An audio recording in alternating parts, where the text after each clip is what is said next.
जे जमा होतात त्याचे कॉलम्स जे आहे ते पहिल्या पानावर एक कर विभाग, त्यानंतर असे 19 कॉलम दाखवलेले आहेत टोटल.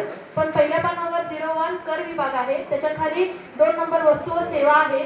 त्यानंतर जे आहे साहेब 3 नंबर कॉलम जे आहे मालमत्ता, त्याच्यानंतर 5 नंबरच कॉलम झालाय आरोग्य विभाग.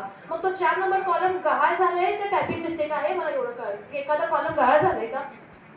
आणि टोटल लास्टला 19 झालेत, पण 19 नाही 18 आहेत.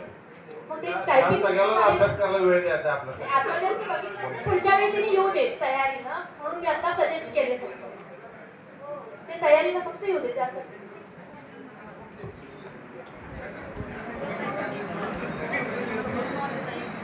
आदरणीय महापौर साहेब, आमचे मित्र सभापती अतुल माने साहेबांनी जो अर्थसंकल्प या ठिकाणी मांडण्यात आला, खर तर हा अर्थसंकल्प मांडत असताना एक सभापती म्हणून मांडणं गरजेचं होतं, पण प्रत्येक वेळी प्रशासनाचं त्यामध्ये नाव उल्लेख करण्यात आलं. तर हा अर्थसंकल्प मांडत असताना सभापती आणि आयुक्त साहेब एकत्र मांडला असेल असं वाटतंय. असू दे, तरी आम्ही महापौरांकडे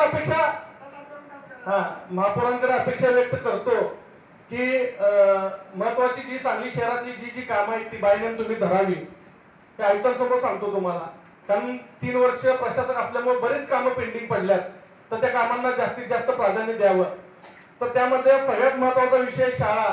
आपल्या 51 शाळा आहेत, त्या शाळेची अवस्था अतिशय एकदम बिकट आहे. तर त्या शाळेसंदर्भात CCTV किंवा सुलभ शौचालय ह्या आधुनिक पद्धतीची सोय करणं गरजेचं आहे. त्यामध्ये महापौर साहेब तुमच्या बजेटमध्ये तरतूद व्हावी. तर सर्व सदस्यांची अशी मागणी आहे की 1-2 दिवस बजेट पुस्तक वाचायला अभ्यास करायला वेळ द्यावा. तर याचा विचारात घेता तर या बजेट पुस्तक मांडण्यासाठी सर्व सदस्यांना बोलण्यासाठी 1-2 दिवसाची मुदत द्यावी. एवढंच या ठिकाणी 2-4 दिवसाची मुदत द्यावी, एवढंच या ठिकाणी बोलतोय मी थांबतो.